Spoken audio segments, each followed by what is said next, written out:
this computer. Welcome in on our security discussion today. I have Haydn, who is the co-founder and CEO of Risk Ledger, as well as Stas, the co-founder and CEO of Compyl. Thank both of you for being here and participating in the conversation today. Thanks for being here. Thanks for having me. Excellent. So Haydn, I wanted to just really quick, if you don't mind just starting, kind of give a little background, who you are, what you're doing, what Risk Ledger is, what you're working on, how you got there. It'd be fun to kind of just have a little deep dive into that. Yeah, happy to. So started my career as a cybersecurity risk consultant at KPMG. Before that, I was a neuroscientist at university, so ended up leaving uni, making an open application to KPMG, and they put me in their security team, which was a team that was rapidly growing at the time. So my old boss used to say all the best people fall into cyber, which I definitely did. So I spent about 2 years at KPMG, then about a year at Deloitte before founding Risk Ledger.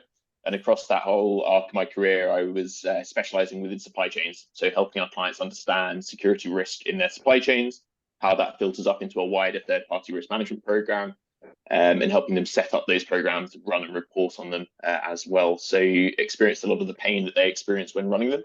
And then Risk Ledger was the technology born out of that to help solve that pain, essentially. And what the platform is it's based on this core idea of a social network, and it allows companies to connect with each other very efficiently and effectively, share security information with each other, with a view being that we're building a network of organizations who are all working together to defend as one. So there's a lot of collaboration tools in there and future visionary features, essentially to move supply chain away from risk management into more of an active cyber defense platform that can help detect and block attacks as they happen. That's awesome. Very, very cool. Really, really cool idea. And Stas, quick introduction, who you are, what you're working on. Sure. So my name is Stas Bojoukha. I'm the CEO and founder of Compyl. We're an end-to-end information security compliance and automation platform. And we started in October 2020, and we've been going for just over 2 years. My background's information security.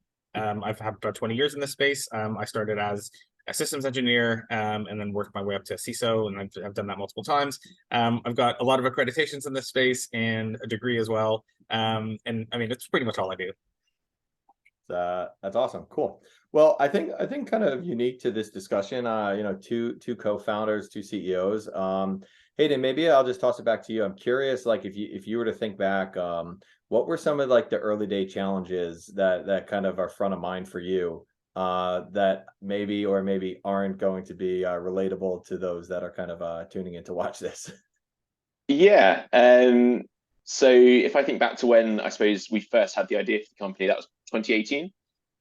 So I had this idea for a tech platform that essentially I believed would have helped my clients at KPMG and Deloitte solve a lot of the pain they were having within their supply chain. And I suppose the first challenge is you come up with an idea, you decide that you really want to pursue it, and then you're like, what do I do? And there's not really a playbook or a list of to-do kind of things that you can follow to then kind of go out and start getting set up. Luckily, I had some friends who worked within venture capital. So one of them sat me down, kind of talked through each stage of building a tech startup, what investment was, investment rounds, how to think about building a product, taking that to market.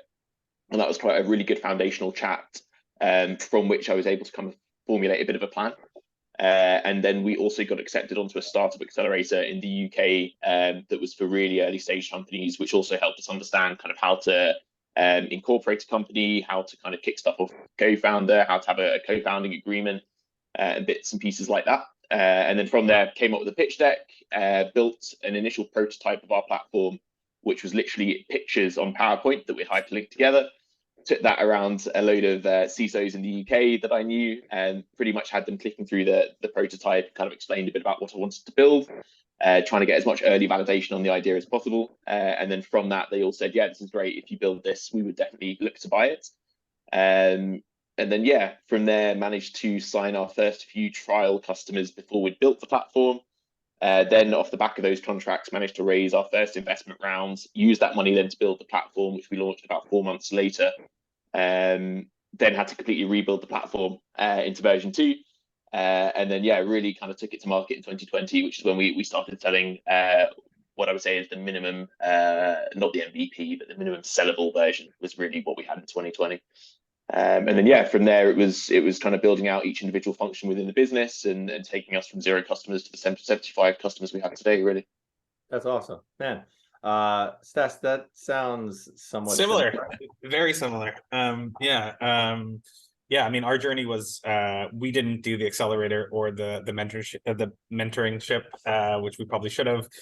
We kind of just made this up as we went along. Made a few mistakes along the way, but the way that we basically got started is I was working for a brokerage in London at the time, and the way that this all started was they had really strict requirements because they're regulated to have to make sure that users are in the right group, or in the right groups, they're in the right roles, or they're being monitored and doing the right things. And all of this was coming down to an Excel sheet. It was just super manual. So what we ended up doing is just being able to connect into the APIs of these systems. A lot of them didn't have APIs, so we were like looking at like how can we get data out of these platforms, and we ended up creating scripts that would go in and download like CSV files and Excel files and drop them into a folder, and then we pull all the data into a single platform. But it just started eliminating all these problems, and actually we started seeing like real value. We started like seeing like these users, like not only are they like not permissioned correctly, or they're not being terminated or onboarded properly, but also like they're not using half the stuff they've been permissioned for. So we're paying a ton of cash for all this stuff that they're not using. So like it kind of, that's where the idea kind of like formulated. And then from there I kind of sat on it for a while, and then I just kept noticing we kept having the same problems over and over at different organizations. I just kept building on it, and then eventually I ended up quitting my job and as a CISO, and just trying this out. We ended up getting funding in the US as well.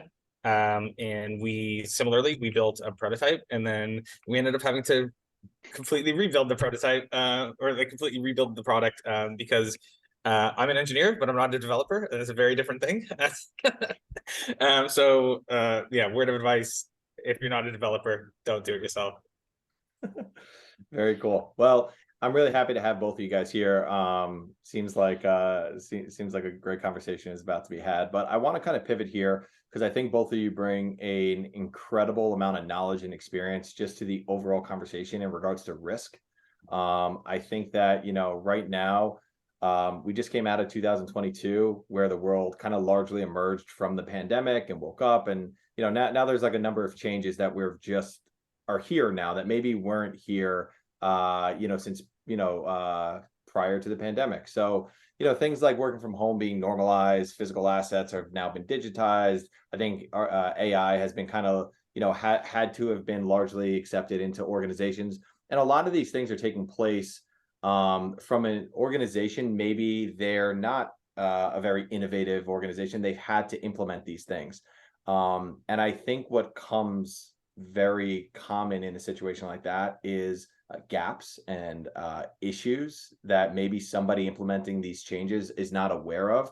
And now, right, we enter 2023. 2021, there were, I think, the most amount of breaches that has ever happened in the world. 2022 surpassed 2021. So, if the history is going to be any indicator to the future, I think 2023 is like a time that we're either going to change this or we're going to continue to see these numbers skyrocket. So, Haydn, I'm curious from your perspective. I know you spend a lot of time in the supply chain. What kind of has taken place over the last couple of years that you think an organization really needs to kind of fundamentally think about as they're kind of now in 2023 to just kind of protect themselves or be safe? Yeah, really good question. I'm probably going to focus my answer in on the supply chain just because that's kind of my area of expertise. But I'd say over the last, let's say, 20 years, because of cost pressures and globalization, both the size of people's supply chains has gone through the roof, as has its complexity. And then with COVID hitting, we had organizations that literally overnight had to kind of somehow bring tools in to enable them to work remotely and kind of adjust to the new way of life that hit us. And because of that, that just then accelerated that complexity and that number of suppliers that people use. And also people have become more and more comfortable outsourcing more critical parts of their business to the supply chain as well, which if you go back 20, 25 years, it was fairly rare to think about outsourcing critical parts of your business, whereas now it's pretty mainstream. And so that's definitely been a trend that has continued throughout all of those years, which is why supply chain as a domain has also now become kind of top of mind for many CISOs when they're thinking about kind of building their security programs. And alongside that, I think people are realizing that they typically have more than one supply chain as well. So we think about supply chain in three different ways. You have your corporate supply chain, which is everybody your procurement team works with and other companies you work with that provide you a service. And the way that can be attacked is either your suppliers that you rely on are taken offline, and that leads to disruption in your business, or you transfer data to a supplier and they lose it, or you give system access to a supplier, and then by attacking the supplier, they can jump through into your systems. And that corporate supply chain is really where we sit with Risk Ledger and help kind of understand that risk and mitigate it. But the other two supply chains that people are talking about now are software supply chains, which is a relatively, I'd say, new and emerging domain, even though it's been around for a long time. It's kind of, I've recently only kind of really started hearing it as a key facet of security programs. And that's all about looking at kind of the software you're building, where those packages are being pulled from, which is a completely different problem to the supply chain we look at, and requiring kind of a completely different suite of solutions. And then your third supply chain is logistics, and that's making sure the right product is in the right place at the right time as well. So that's looking more at political risk and bits and pieces like that. So I think people are starting to understand just how complex supply chains can be, and they're really starting to see the impact of certain attacks, essentially using the supply chain as a magnifier. So we had a few examples, SolarWinds being the cliched one, of one supplier being hit, and then suddenly kind of hundreds of companies feeling the impact of that breach rather than it being limited to just one company. So because of that, yeah, there's an ever-increasing need for more visibility, both into your internal risks, but also risks within other companies as well, which is new. Yeah, it's interesting. I mean, as businesses are moving like their data and their infrastructure to the cloud, they're, with an increased reliance on third-party software applications. I mean, I think that there's inherently risk that's going to take place from that. So Stas, maybe you could speak about it from like the data side, that kind of where those gaps may be, or where you typically see them, or maybe what people aren't thinking about. Yeah, I mean, third-party risk management is definitely top of mind for a lot of organizations at the moment, specifically for what Haydn just touched upon. I also think like just from from a COVID perspective of just people seeing all the delays of just like all of their packages and like their products and cars and all that, like even if like I think that just put a lot of perspective into people in or gave people a lot of perspective of like how the supply chain actually works and can affect their day-to-day life. Whereas I know we're talking about more on the digital, we're definitely talking more on the digital side and data side, but I think that kind of resonated with a lot of people in terms of what what supply chain disruptions can look like and impact them on their day-to-day. I think I think I think this is one of the things. I mean, I've been kind of hammering home the same message over and over, and I have been for years now. And it's really just companies need to focus on the fundamentals. What we keep noticing and what we see all the time is we go into an organization, they have all the bells and whistles, they've got all of this like great fancy tooling and all of it, like they bought all of this stuff. None of it's interconnected, none of it's configured.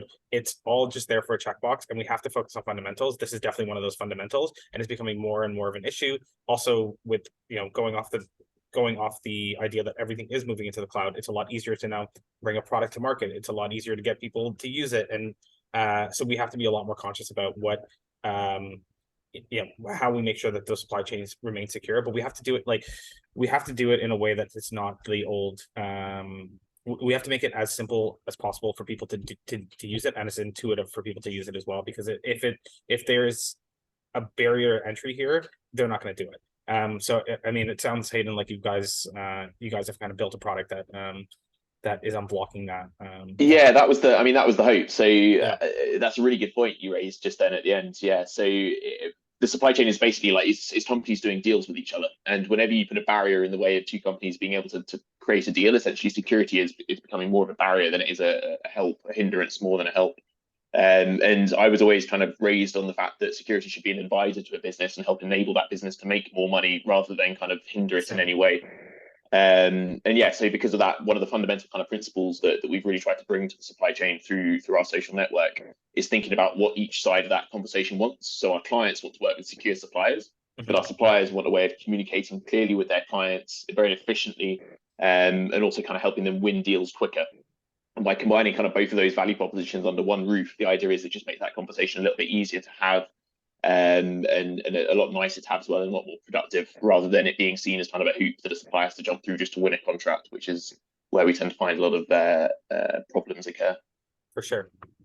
Yeah, absolutely. I mean, sometimes the conversations we're having or we're hearing are what we digest or what we take away from it is um, organizations are struggling to maintain talent or find talent to begin with. And it's really challenging when you come to the table with these complex issues such as logistics, right? And you're trying to educate maybe somebody in an organization who doesn't really have a complete grasp of what's taking place.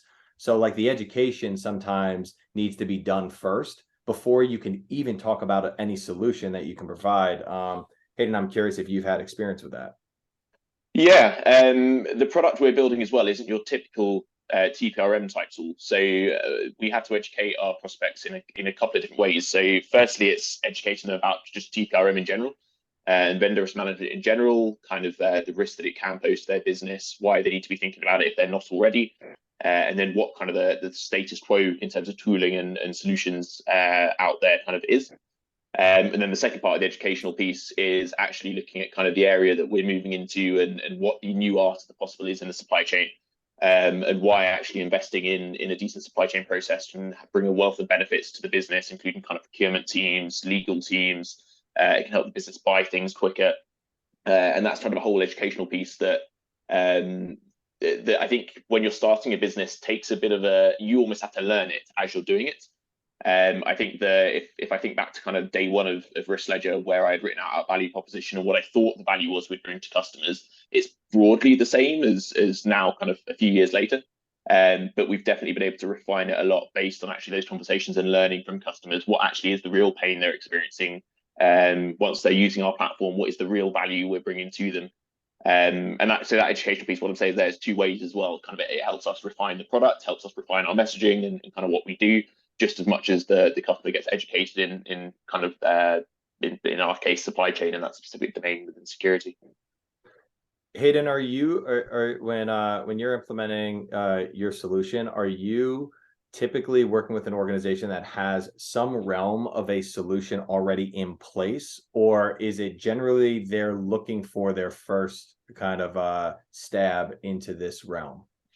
Yeah, good question. So it's been a real mix. If I think across our customer base, I'd say about half were either had no solution in place or were using spreadsheets as questionnaires, which I'm sure Stas, you're familiar with. Still happening all the time. Yeah. Yeah. So we're usually the last companies to go through one of those old school risk management programs before they then move on to our platform, which is good fun. So we're well versed in them. So yeah, about half I'd say we're using either spreadsheets or had nothing in place, and then the other half we're using tools already, but not really getting a huge amount of ROI off of those tools. And the other interesting piece about supply chain, which I think, correct me if I'm wrong here, Stas, but you may not have when you're dealing kind of with the internal side of the company, is that essentially CISOs, I think, when they're thinking about building a security program, it's relatively straightforward is the wrong word, but it's relatively logical to think about what you can do to protect your own business. The issue with the supply chain is you now have to think about all of those things with every other company potentially your company is working with, and those companies may not be the friendliest. And so that kind of just adds so much complexity to that problem that they often think, why would I spend a huge amount of money on the supply chain part, which is often actually the most expensive part of my security budget, if it's not really going to give me any kind of increased protection? And I think that ROI historically has been so poor that it has led to a huge amount of underinvestment in the space. And that's part of going back to the educational piece. That's part of what we're trying to change. We're trying to just show you that we have brought that cost down and also brought that effectiveness of supply chain programs up and kind of completely shifted that ROI. Yeah, so it's there's a whole lot of complexity there that I think has led to CISOs being fairly disillusioned when it comes to supply chain historically. I think CISOs have been pretty disillusioned with a lot of things in this space. Yeah, true. I mean, there's just Be nice. no. I mean, it's been I mean, there's just so many silver bullet solutions all the time, right? And they never work out, right? So when there's a new solution that's actually, adding actual value to these organizations, right? They either write them off, or it's just I don't know. It's security's hard, right? I mean, like we need to make it as simple as possible for organizations to do the right thing, and we need to streamline processes and try and centralize all the data. But there's no silver bullet here. It still takes time. It still takes effort. We just have to make it as simple as possible. So I guess that's just my 2 cents. Yeah. I completely agree, and it's kind of like what I always laugh at is people thinking that tools are going to completely reduce their risk to zero in whatever domain the tool kind of sits in. Like fundamentally, I don't think that's what tools are there to do, and I have yet to come across a tool that really can do that. But then sorry, you get the you get the opposite of this as well, right? Where I completely agree with you, right? The tool is meant to increase efficiency, decrease human error, and generally help the organization. But then you also have the flip side of it where you show them that you show these prospects, this is what you can do, this is what good looks like, and this is how you build maturity, and they actually get nervous, and they're like, well, this might eliminate my job, and then the conversation stops. So it's like it's a very delicate balance from depending on which side you sit on and what you're trying to do. But it's I don't know, we've come across this a couple times now as well, because like we lean really heavily into automation, but it's automating all the stuff that like no one wants to do, right? Like it's all of like the really boring day-to-day stuff that like nobody wants to do, and oftentimes they forget it, and then that's where that's where the holes open up and where the fundamentals start to come apart and the tears in the organization occur. But yet people are very much invested in holding on to these old ways of doing things, even when they're not practical. Yeah, and then even adding to that, one of the things that surprised me when I'm not a salesperson, so the first few kind of sales conversations when it was just me in the business trying to have them were really kind of enlightening. We had examples where I think there was a lot of inertia and hesitancy around people changing the process they already had. It was a process they were comfortable with. They knew what they were doing kind of day in, day out. And when you're approaching them with maybe a new way of doing things, and especially when it's your first few customers, it's an unproven way of doing things. Yep. And that can often they think of it as introducing risk rather than actually you're there to reduce their risk. And that was quite an interesting barrier that we had to overcome right at the very start, which was I hadn't foreseen at all. For sure. Yeah. I think we've had similar, like we've definitely had similar issues. Like we've gone all the way with like pitching to customers, and we get to the final stage, and like we're showing them like just a risk management program, right? We can like streamline it, and they have all these requirements where they operate in different regions, and they want central reporting, and they want they have issues with producing a report on an annual basis or a quarterly basis or whatever, and like making it consistent. And then we literally get to the end, and they're like, well, we're just not sure that this is like, we're pretty happy with our Excel sheets, and like we're just not sure how much value this is really going to add. And you're just like, clearly there's an issue here. Otherwise, if there wasn't an issue, we wouldn't be we wouldn't have been having these conversations from the get-go. And like I don't know, people it's the fear of change and the unknown. But in the tech space, like I find it very odd to be in the tech space and have that mentality, because like, I mean, look at like Chat GPT, right? I mean, like, a month ago, what was it, like mid-December, right? Nobody really knew about it, and now everyone's just freaking out about what the next 10 years are going to look like. Yeah. So interestingly, so often when I speak to UK founders, they almost perceive a bit of a culture gap between the US and the UK on that point. Exactly. So they think the US deals close a bit quicker. People are more open to providing feedback and saying no a bit quicker. Whereas in the UK, it's very often that we'll get to the end of kind of 3-4 month sales process, and then it turns out they were never looking for a tool to buy anyway, and or they don't. Yeah. Customer. Okay. Yeah. Great. And that's definitely we've come across that a lot. It's like learning, and one of the best bits of advice I got on that was, as a company trying to sell, learning when to say no can be very powerful. And we have said no to prospects, and then ended up 6 weeks later the prospect buying us, because I think we said no. We're not kind of taking part in that unless we have assurance or comfort that actually we're going to get something out of this. We just don't have the capacity all the time. Yeah. So I've had a lot of conversations with founder friends over that. Interesting. Very good. A lot of similarities. Yeah, English people are very polite as well. We don't like saying no, so oftentimes you'll have people nodding, smiling, agreeing with everything, and then they get to the end and you haven't won the deal. So yeah, for sure. Man, this has been great, and I think really bringing a lot of value in a number of ways. Number one, like I think from a founder and co-founder standpoint, it's always interesting, I think, to hear from the horse's mouth. I think you two brought some like great perspective to that, but then also on the risk side, I think organizations, there's so many areas that I think they're going to have to consider adjustments that maybe have been made in the last 2 or 3 years to kind of react to the pandemic and people being remote. And I think you guys really were able to touch on just some great ways to think about that. So I appreciate your time today. Thank you for making time for this, and I hope we can be in touch in the future. Sounds great. Brilliant. Thank you. Thank you very much. Take care, guys. Cheers. Bye.